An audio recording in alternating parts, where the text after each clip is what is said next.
Did you know Roman soldiers were often paid in salt? It was so valuable it kept their food from spoiling and their armies moving.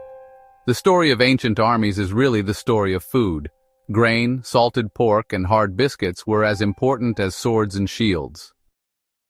The Roman army's secret weapon?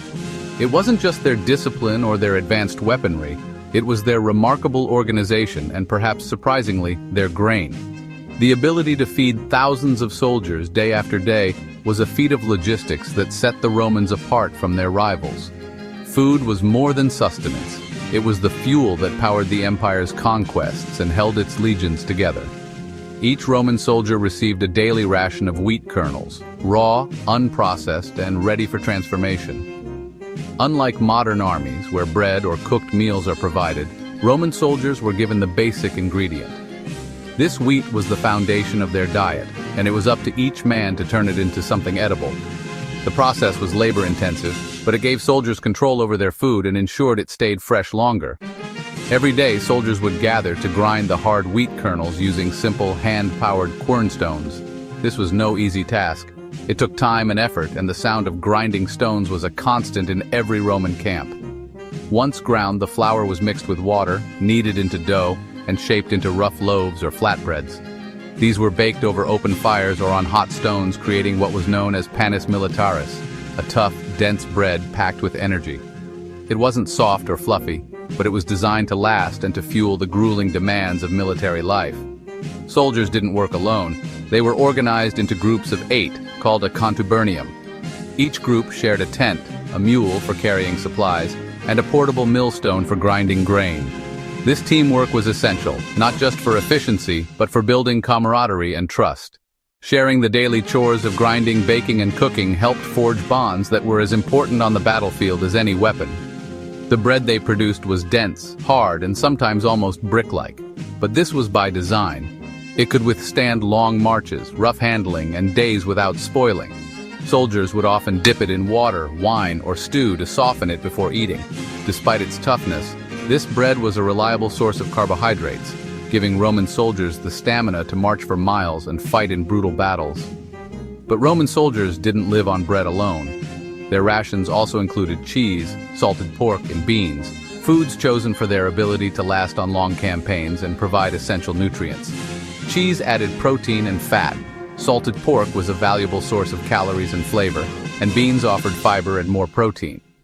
These foods could be eaten cold or cooked into stews, making meals more varied and satisfying. Whenever the army was near towns or friendly settlements, soldiers would supplement their rations with fresh vegetables and fruit. Local markets provided apples, figs, onions, and leafy greens, adding much-needed vitamins and variety to their diet. This not only improved their health, but also boosted morale, giving soldiers a taste of home and a break from the monotony of preserved foods. Thanks to this varied and carefully planned diet, Roman soldiers were often healthier and stronger than many of their adversaries. Malnutrition and disease were common in ancient armies, but the Romans' attention to nutrition gave them a crucial edge. Their physical fitness, endurance, and resilience were legendary, and much of that can be traced back to what and how they ate. Behind the scenes, the Roman supply system was a marvel of planning and efficiency. Quartermasters managed vast supply lines, ensuring that grain, meat, and other essentials reached the front lines. Food was as vital as weapons. Without it, even the best-trained army would falter. The ability to keep soldiers fed, no matter where they marched, was a key reason for Rome's military dominance. In the end, bread was the foundation of the Roman soldiers' diet. But the real strength of the Roman army lay in the balance, planning, and teamwork behind every meal. Their food was more than just fuel. It was a symbol of the discipline, organization, and ingenuity that built an empire and kept its legions marching for centuries. When you picture a Roman legion on the march, you might imagine rows of disciplined soldiers, gleaming armor, and the thunder of sandals on the road. But what you might not realize is that their legendary endurance was fueled by careful planning, especially when it came to food and drink. Roman soldiers drank pasca, a simple but ingenious mixture of water and vinegar. This wasn't just a matter of taste or tradition, it was a practical solution to a real problem. Water sources on campaign were often questionable, and pasca's acidity helped kill bacteria, making it safer to drink. It was also surprisingly refreshing, especially after a long day's march under the hot Mediterranean sun. Pasta became a staple of the Roman military diet, and soldiers grew to appreciate its tangy flavor. It was cheap, easy to make, and could be prepared almost anywhere. The drink not only quenched thirst but also provided a small morale boost, a taste of home and routine in the midst of chaos. Roman commanders understood that a hydrated, healthy army was a fighting army, but drink was only half the story. The Roman army's food supply was a marvel of organization. Salted meat, dried fruit, and hard cheese were the backbone of their rations. These foods were chosen for their ability to last for months without spoiling, even in the heat. Soldiers carried these preserved foods in their packs, ensuring they always had something to eat, no matter how far from home they marched. This was crucial for long campaigns, where fresh supplies were rare and the risk of hunger was ever present. Yet the Romans didn't rely solely on what they brought with them. Foraging was actively encouraged. Soldiers were trained to recognize edible plants, berries, and nuts in the wild. They hunted small game when the opportunity arose, supplementing their rations with whatever the land could provide. This not only added variety to their diet, but also kept them connected to the environment they moved through, making them more adaptable and resourceful. In camp, Roman soldiers became cooks, bakers, and butchers. They prepared meals together, sharing the work and the rewards. This daily ritual of cooking and eating built camaraderie and kept spirits high. The ability to prepare their own food meant the army could remain self-sufficient, even when cut off from supply lines. It was a key factor in their legendary resilience. The Roman soldier was more than just a fighter. He was a survivor, trained to live off the land and adapt to any situation. With a keen eye for wild edibles and the skills to preserve and prepare food, he could endure hardships that would break lesser armies. This blend of discipline, knowledge, and practicality set the Roman military apart. Their expertise in food preservation and foraging meant that, even when supplies ran low, the Roman legions kept marching. While other armies might falter from hunger or disease, the Romans pressed on, fueled by their ingenuity and preparation. Their ability to feed themselves was as important as their weapons or tactics. In the end, it was this combination of careful planning, adaptability, and self-sufficiency that kept the Roman army strong. That's why, even on the longest, harshest campaigns, the Roman soldier rarely went hungry, and why their empire marched on, one well-fed step at a time. Greek hoplites, especially Spartans, ate even simpler than Romans. Barley was their staple. They ground barley into flour for hard bread or porridge, fueling their legendary endurance. Meals were basic: barley bread, goat cheese, and olives. The infamous Spartan black broth, pig's legs, blood, salt, and vinegar, was more about nutrition than taste. Spartan food was tough, just like their training. Their diet was repetitive, but it built resilient warriors. For the Greeks, food was about function, not flavor. Greek soldiers cooked for themselves, carrying barley, cheese, and olives in simple bags. They ground barley with stones, mixed it with water, and cooked it on embers or rocks.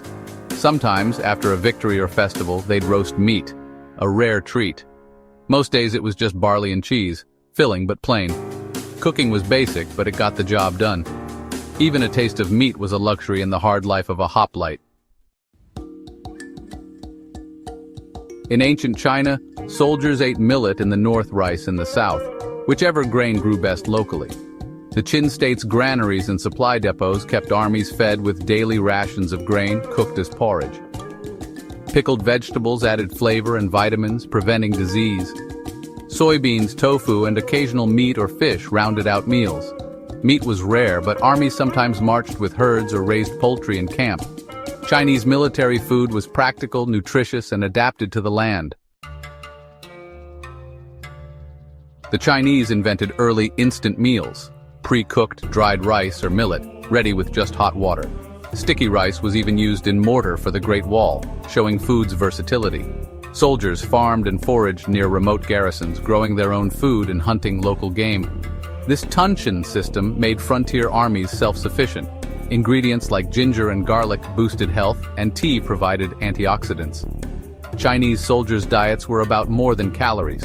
They aimed for balance and health. Their food kept them strong for both building and battle. What if you shared a meal with these ancient soldiers? Romans had the most variety: bread, cheese, pork, and olive oil. Greeks survived on barley bread, olives, and the notorious black broth. Nutritious, not delicious. Chinese soldiers enjoyed rice or millet porridge with pickles and soy, sometimes even instant meals. All these diets were about survival, not pleasure, fuel for marching, building, and fighting. Simple, gritty food powered the armies that shaped history. When we think of ancient armies, we often imagine epic battles, gleaming armor, and heroic leaders. But behind every great army was a hungry stomach, and the food that fueled these warriors was as fascinating and sometimes as strange as the battles themselves. Ancient army food had its quirks, sometimes practical, sometimes downright bizarre, and always a crucial part of survival. Take the Romans, for example. When they marched into Britain, they didn't just bring swords and shields, they brought their favorite snacks too. Rabbits and snails, considered delicacies back home, were introduced to the British countryside by these invaders. Imagine the surprise of local Britain seeing Roman soldiers tending to baskets of snails or chasing after rabbits for dinner. The Romans were also resourceful, using whatever they could find. Wild nettles, which most of us would avoid, became a staple in their diet. They boiled them into soups, not just for nourishment, but also for warmth during the cold, damp British nights. It's a reminder that necessity often breeds creativity, even in the kitchen. But food wasn't always just for eating. In times of siege and desperation, armies got creative, and a little bit mischievous. Food was sometimes a weapon, used to outwit or demoralize the enemy.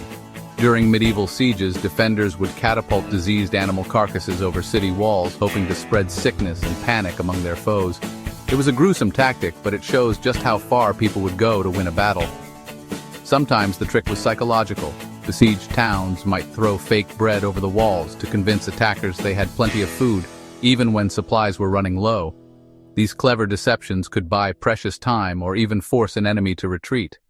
Daily rations were a constant topic among soldiers. They developed their own slang for the hard, often unappetizing food and the gear they relied on. The Roman army's tough boots, for example, were called caligae.